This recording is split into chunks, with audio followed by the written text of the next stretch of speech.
Boa noite, meu querido irmão, boa noite, minha querida irmã, boa noite a todos vocês que estão nos assistindo em mais um estudo bíblico, a quarta live. A você que está em Laranjeiras, você que está em Colina de Laranjeiras e você que está em Serra Dourada, você que nos visita, que nos assiste pela primeira vez, sejam todos bem-vindos. Eu espero, eu espero de coração que esta mensagem possa acalmar e possa conduzir o seu coração para mais perto do Senhor Jesus Cristo. Como eu tenho sido abençoado através dos estudos bíblicos que a igreja tem disponibilizado todas as quartas-feiras, neste mesmo horário. Na primeira série dos nossos estudos de quarta-feira, nós fizemos uma pergunta, nós intitulamos o estudo como uma pergunta: onde Deus está? E através dos estudos fornecidos pelos pastores, nós pudemos observar que Deus se faz no meio do seu povo. Nesta segunda série de mensagens de estudo bíblico, nós demos a resposta feita na primeira série. Deus está aqui. Ele está aqui. E na primeira parte desta série, o reverendo Davidson abordou a aliança de Deus feita em Deuteronômio, no capítulo 12, dos versículos de 1 a 7, quando Moisés afirma que o Senhor fez uma aliança com o seu povo. O Senhor fez um pacto com o seu povo. E ele se faz presente através deste pacto. Pacto que tornou perfeito, que tomou a sua perfeição no sacrifício e na obra do nosso Mestre Jesus Cristo. E é por isso que nós podemos confiar. Ele está aqui, porque ele fez uma aliança conosco. Na semana passada, o reverendo Jonatas afirmou, através do texto bíblico de Mateus 13, dos versículos 44 a 46, na parábola do tesouro escondido e da pérola, que Deus está conosco através do seu reino. E nós podemos confiar nessas promessas. Nós podemos confiar na palavra do Senhor.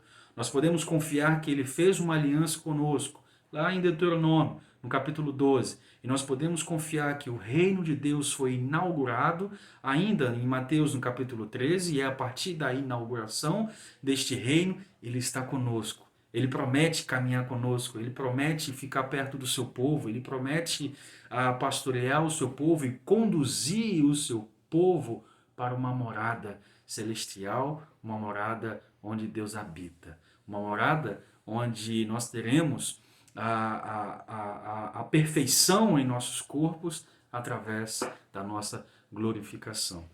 E nesta noite, meus queridos irmãos, eu gostaria de enfatizar nessa terceira série do estudo bíblico chamado Ele está aqui, de que nós podemos, somos confortados, nós somos tocados, nós somos sensibilizados e nós somos pastoreados pelo Senhor através da sua palavra.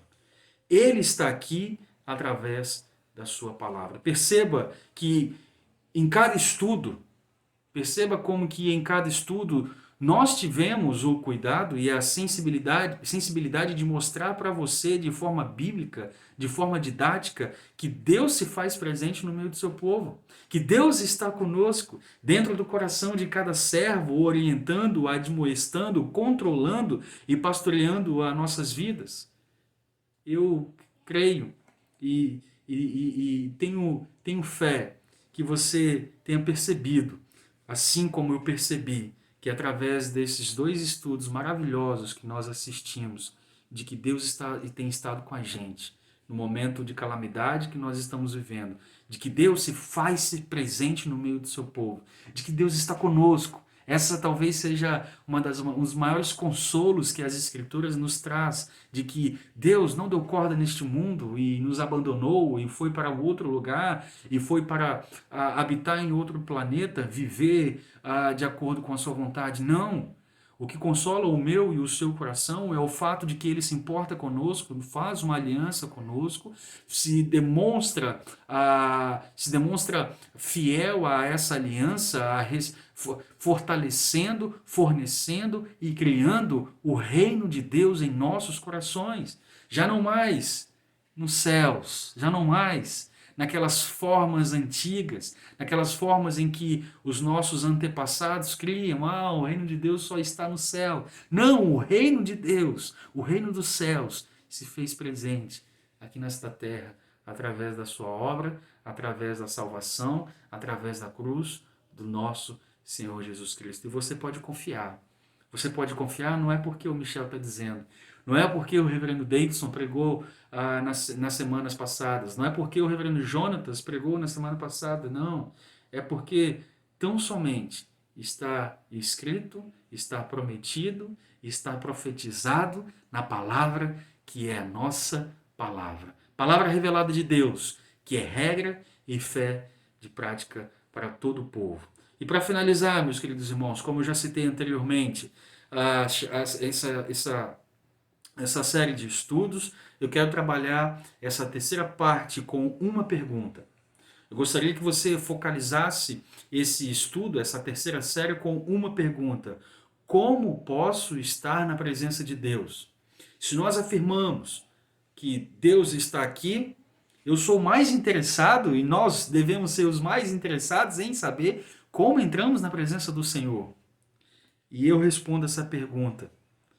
Porque, afinal, como cristãos, e afirmando que Deus está conosco, em que momento sabemos que Ele se faz presente em nossas vidas? Como eu sei que Deus é presente em minha vida? Como você sabe que Deus é presente em sua vida? Afinal, passamos por tantos problemas, por tantas desaventuras nessa vida breve que temos aqui na Terra. Como eu tenho certeza de que Deus caminha comigo, de que Deus se faz presente em minha vida? E para responder essa pergunta, eu quero ler o texto que está lá em 2 Timóteo, no capítulo 3, nos versículos 16 e 17, e afirmar que eu entro na presença de Deus, que você entra na presença de Deus, que nós entramos na presença do Senhor quando nós temos comunhão com a palavra revelada de Deus. Nós temos comunhão com Deus.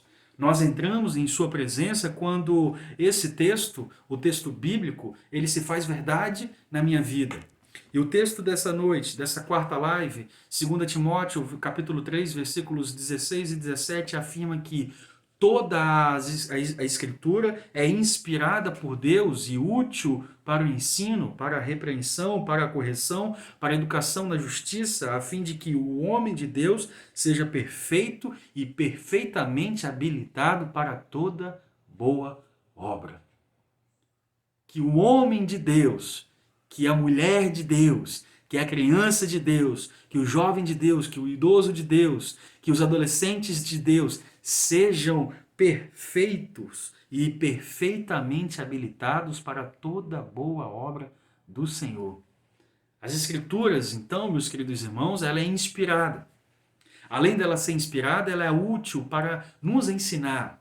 Além de ser útil para nos ensinar, ela é útil para nos repreender, para nos admoestar, para nos corrigir e para nos educar na justiça do nosso Santo Deus. E é aí que eu entro na presença do Senhor, tendo contato com este texto maravilhoso, com este texto sagrado, com este texto que fala ao meu coração de forma tão esplêndida, mostrando como um Senhor poderoso, como um Deus, Criador de todas as coisas deste mundo, se preocupa com alguém tão pecador quanto eu. Essa talvez seja uma das belezas das Escrituras, quando ela começa a narrar a preocupação de um ser poderoso, a preocupação de um ser transcendente, que transcende a esse território físico e ao mesmo tempo emanente, presente em nossos corações e presente conosco, como esse Deus se preocupa comigo e se preocupa com você.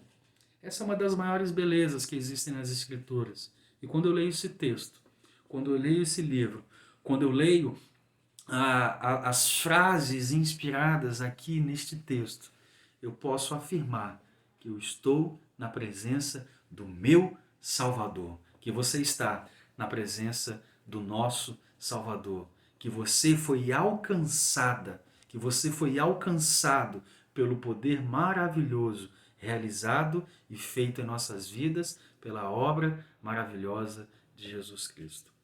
E eu quero 2 pontos, meus irmãos, apenas para deixar registrado nesta noite, através deste texto, a, como nós podemos observar de que nós entramos na presença do Senhor Jesus Cristo, nós entramos na presença do Espírito Santo, nós entramos na presença de Deus. Afinal, a obra da palavra de Deus, ela é trinitariana. E eu vou falar mais adiante a respeito disso. Em primeiro lugar, eu gostaria que você focasse no versículo 16, quando Paulo, aconselhando a Timóteo a seguir no caminho do Senhor, afirma que toda a Escritura é inspirada. E eu trago para você um dado muito interessante. Nesse versículo nós podemos compreender que, apesar da Bíblia ter vários autores, você sabe que a Bíblia foi escrita por Moisés, a Bíblia foi escrita por Davi, a Bíblia foi escrita por salmistas, a Bíblia foi escrita por Paulo, a Bíblia contém livros que foram escritos por Mateus, por João, por Pedro, por vários autores, e todos esses foram inspirados por Deus. O que isso significa? Você pode estar se perguntando, Michel, mas a Bíblia foi escrita por homens. E o que isso significa que ela foi inspirada? De que Deus é o autor maior de toda a Escritura. Interessante que quando olho para esse texto, no original, a palavra inspirada, que vem nesse versículo 16, toda a Escritura é inspirada. No original, eu tenho o grego theopneustos. E essa palavra, no original, transliterada para o português, traduzida para o nosso português, nós entendemos que ela significa soprada por Deus. Então, a intenção de Paulo ao escrever esse livro para Timóteo, esse versículo para Timóteo, ele estava dizendo o seguinte: Timóteo, toda a Escritura é soprada pelo Senhor Deus. Tá aí uma ótima conversa para você ter com a sua namorada, para você ter com o seu namorado, para você ter com sua esposa, com seu esposo, a fim de, fazer uma média, fazer fazer uma coisa para eles, para que eles se sintam bem, fazer uma graça, como muitos dizem. Vou dar aqui uma pincelada no grego. Então, você sabia que a palavra lá em Timóteo, no capítulo 3, no versículo 16, inspirado significa theopneustos? Sabia disso? Fica a dica aí para vocês que são adolescentes e jovens. Então, meus queridos irmãos, perceba como que a palavra do Senhor, ela é inspirada por Ele mesmo.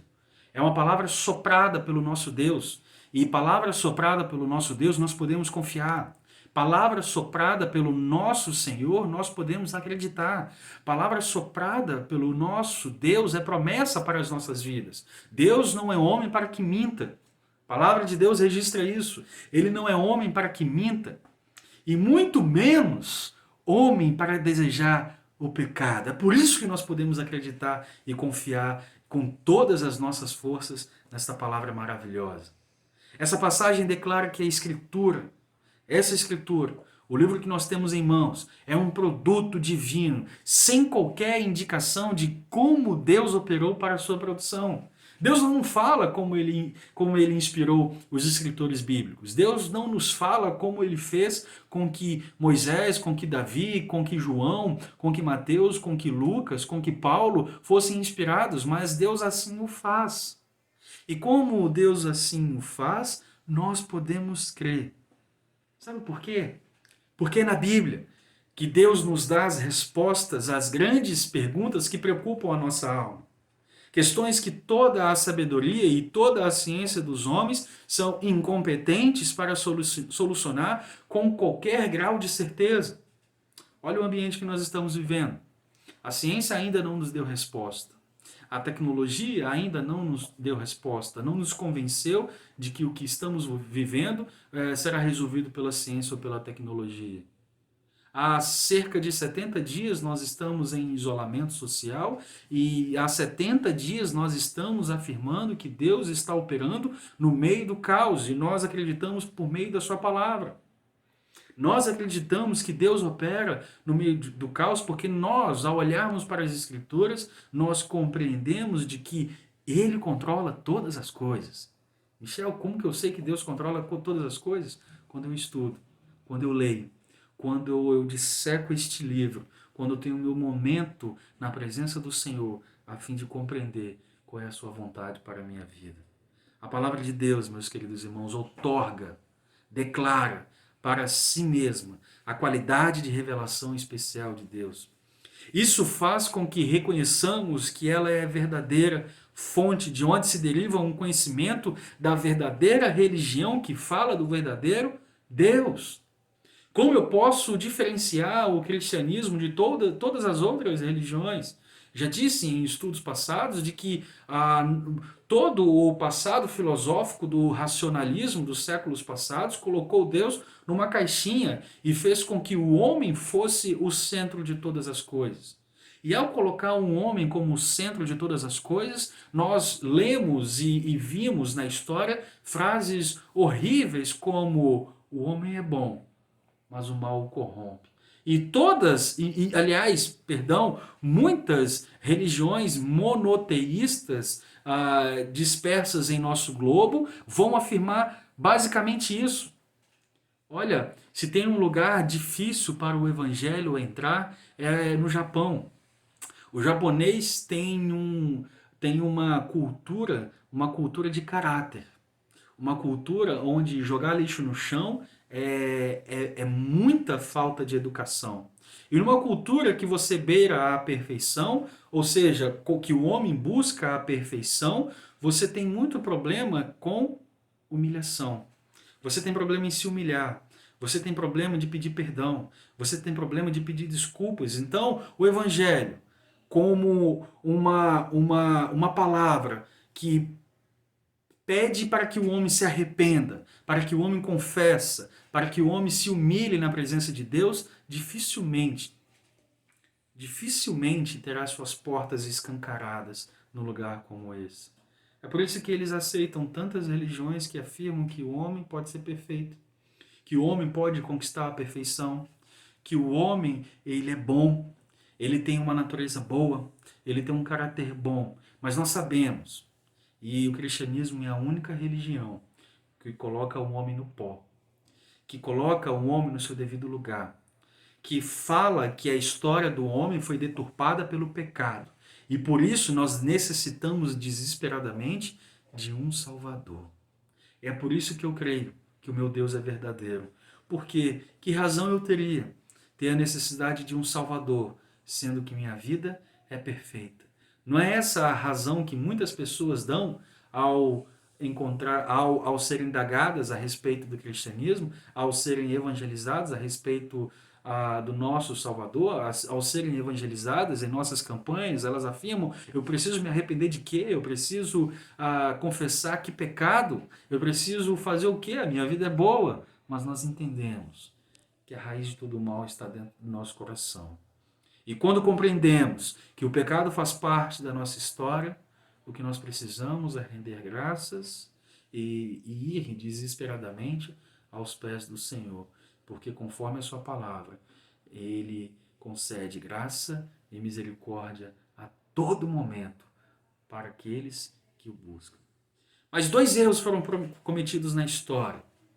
E ainda nesse primeiro ponto eu gostaria de citá-los.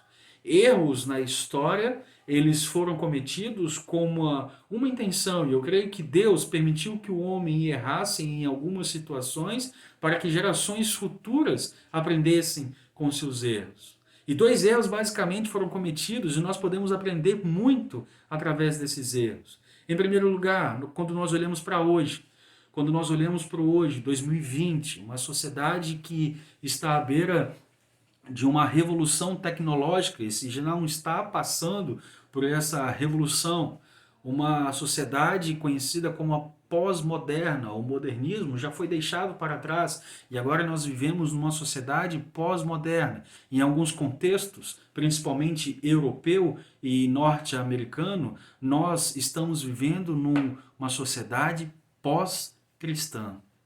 E sabe qual é o erro drástico? O pior erro da sociedade pós-moderna é descaracterizar a palavra do Senhor. Dizem que o cristianismo é a última barreira que existe para que uma outra religião avance sobre o Ocidente. Quando pessoas tentam descaracterizar a palavra do Senhor, julgando-a como ultrapassada, afirmando que este livro é nada mais, nada menos do que um livro antigo, um livro velho que contém histórias de um passado distante, que este livro contém uma palavra de Deus e de que ele não é a palavra de Deus, e que muitos teólogos, cristãos, igrejas, ao tentar agradar o mundo, acabam aceitando essas falácias e diminuem as escrituras a um conto histórico, desmistificando os milagres, desacreditando a divindade de Cristo. E quando você toca no ponto central das Escrituras, que é o Evangelho do Senhor, a divindade do nosso Mestre, que é o Evangelho, esse Evangelho glorioso do nosso Senhor Jesus Cristo, você acaba com toda a Bíblia. Quando você descaracteriza toda a palavra do Senhor, você está afirmando para si mesmo que você é o Deus da sua vida.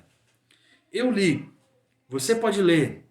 Nós lemos que a palavra de Deus é inspirada por Deus, que toda a escritura, de Gênesis a Apocalipse, é inspirada por Ele. E aqui eu não quero fazer uma apologética a fim de defender a manuscritologia, a ciência, né, que fala a respeito dos manuscritos bíblicos. Eu não quero entrar nesse tema, mas quando eu leio que a palavra é inspirada, o Theopneustos, a inspirada Theopneustos, soprado por Deus, eu percebo que essa palavra não contém erro, não tem erro. E que ela é a palavra do Senhor. Ela não contém a palavra do Senhor, ela tem toda a revelação do Senhor. Por isso, meus irmãos, tome muito cuidado com o que o pós-modernismo vem nos oferecer. O pós-modernismo é a forma de Satanás entrar dentro do nosso coração, entrar dentro das nossas mentes, das nossas igrejas, com o famoso nada a ver. Não tem nada a ver eu fazer isso. Não tem nada a ver eu promover isso. Não tem nada a ver eu tirar uma vírgula aqui e fazer com que as maiores heresias surgem daí. Os maiores problemas teológicos, os maiores problemas na igreja surgem daí. As maiores desavenças entre irmãos de igreja surgem daí. Quando você tira a palavra e quando você bota ideologias. Quando você tira a palavra e quando você bota ídolos. Tim Keller, um pastor norte-americano, pelo qual eu tenho uma profunda admiração, ele disse certa vez que se você, ao ler as Escrituras, não consegue discordar dela, no sentido de que ela aponta para o seu pecado, de que ela fala do seu pecado, ela bota o dedo na sua ferida, e quando você faz isso, quando você começa a discordar da palavra do Senhor, é capaz de você adorar alguém, é capaz de você adorar o seu próprio espelho, ou seja, uma versão de si mesmo. É capaz de você idolatrar o seu próprio coração. Quando você lê a palavra de Deus e não observa que as Escrituras nos condenam, que as Escrituras acusam o pecado que tem dentro do nosso coração, que ela, ao fazer isso, está nos direcionando para perto do nosso Salvador. Se você não aceita essa verdade, meu irmão, minha irmã, você idolatra a si mesmo. Se você começa a utilizar as Escrituras para defender a sua ideologia política, para defender a sua ideologia social, para defender seja o que for que você acredita, você idolatra a si mesmo. As Escrituras, elas são usadas para defender o nosso Deus. As Escrituras, elas são usadas para nós caminharmos com Deus. As Escrituras são usadas para nós olharmos para Deus e não para defender os nossos achismos. Em segundo lugar, na outra ponta, totalmente diferente, na tentativa de se distanciar do mundo, na tentativa de se colocar numa condição maior do que a do mundo, muitos cristãos romperam drasticamente com a ciência, com a tecnologia, com os estudos sociais, e isso criou um abismo gigantesco entre a igreja e a forma como lidamos com as escrituras no mundo. Ao fazermos isso, meus queridos irmãos, nós somos prejudicados a todo instante. Desde o jovem que entra na universidade e quando ele começa a conhecer, a estudar, a compreender e até mesmo se dá de cara com filosofias que vão contra a sua fé, ele cai. Porque lá atrás ele foi ensinado que deveria romper. Porque lá atrás ele foi ensinado que ele deveria dar as costas para o mundo, quando na verdade João registra as palavras de Jesus no Evangelho que leva o seu próprio nome. João capítulo 17, versículo 17, santificai-vos na verdade, a tua palavra é a verdade. Eu não os peço que os tires do mundo, palavras do nosso Senhor Jesus Cristo, mas os proteja do mundo. Nunca foi da vontade do Senhor fazer com que o seu povo vivesse numa bolha espiritual, viver separado do mundo. Ele sabia dos desafios que nós temos enquanto sociedade. Ele sabe dos desafios que nós temos na pós-modernidade. Ele sabe o que você enfrenta, ele sabe o que eu enfrento, ele sabe tudo o que nós enfrentamos enquanto seres participantes dessa sociedade caída. Mas nunca foi da sua vontade nos retirar daqui. Na sua oração sacerdotal, no capítulo 17 de João, ele pede que Deus nos proteja do mundo. Além disso, ele pede para que Deus nos santifique na sua verdade. E ele continua, a sua palavra é a verdade. Eu preciso das Escrituras para que ela possa conduzir os meus olhos neste mundo. E ao orar a Deus, pedindo para que nós sejamos protegidos pelo mundo, Jesus Cristo está solicitando para que a sua igreja tenha uma cosmovisão cristã, para que a sua igreja entre nos assuntos, mas de forma sábia, para que a sua igreja inicie um processo de conhecimento das causas do mundo, mas de forma sábia, não de forma vergonhosa. Esses dias foi um dia de combate à exploração infantil, a exploração sexual infantil, a exploração dos nossos jovens, a exploração sexual das nossas crianças. Dia de combate.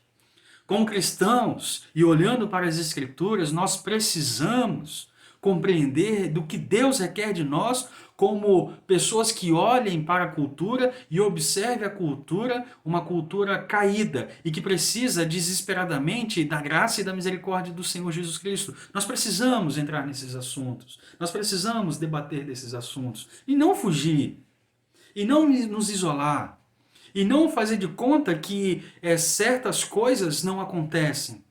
A igreja, noiva do Senhor, ela está aqui para santificar os eleitos de Deus. E por isso precisamos, mais do que nunca, das Escrituras para santificar os nossos olhos, para santificar a nossa boca, para santificar o nosso coração, para nos dar sapiência, para nos dar sabedoria, para nos dar condição, discernimento, a fim de que esse mundo se volte para Jesus Cristo.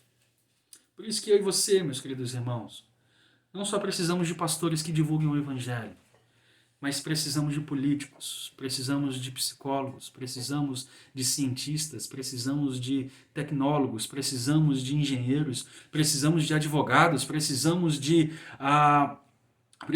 professores, precisamos de muitas pessoas com cosmovisão cristã que façam uma leitura de tudo aquilo que nós vivemos, de tudo aquilo que nós vemos, para que aos pés do Senhor Jesus Cristo todo ser seja levado, mas de forma sábia.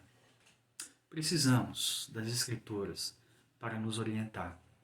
Precisamos das Escrituras para saber qual é o caminho que Deus tem para nós. Em segundo e em último lugar, a palavra de Deus é útil para a nossa vida. Afirmamos que a palavra de Deus é a nossa única regra de fé e prática. E quando nós afirmamos isso, estamos dizendo que não temos outra regra de conduta para as nossas vidas. Não tem outra lei, não tem outra regra, não tem outra maneira de sermos conduzidos até Deus que se não for pela palavra do Senhor. João capítulo 20 vai dizer que o objetivo do Evangelho de João é registrar todos os acontecimentos que nos levam para a salvação. Ele ainda diz, muitas outras coisas aconteceram, mas o que é necessário para a salvação está registrado aqui.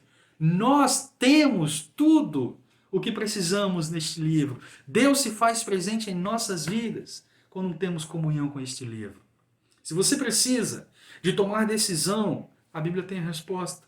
Se você precisa de conselhos no casamento, a Bíblia tem resposta. Se você precisa de dicas de como cuidar do seu filho, de como orientar o seu filho, de como educar o seu filho, a Bíblia tem resposta. Se você precisa tratar os seus temores, medos e ansiedades, a Bíblia nos leva para perto de Deus. É por isso que nós afirmamos que ela é útil para o ensino, que ela nos ensina, pois ela a todo momento está nos ensinando. É por isso que nós afirmamos que ela é a nossa única regra de fé e prática, porque ao falarmos que é a única regra de fé, nós confiamos. E ao afirmar que ela é a única regra de prática, nós praticamos.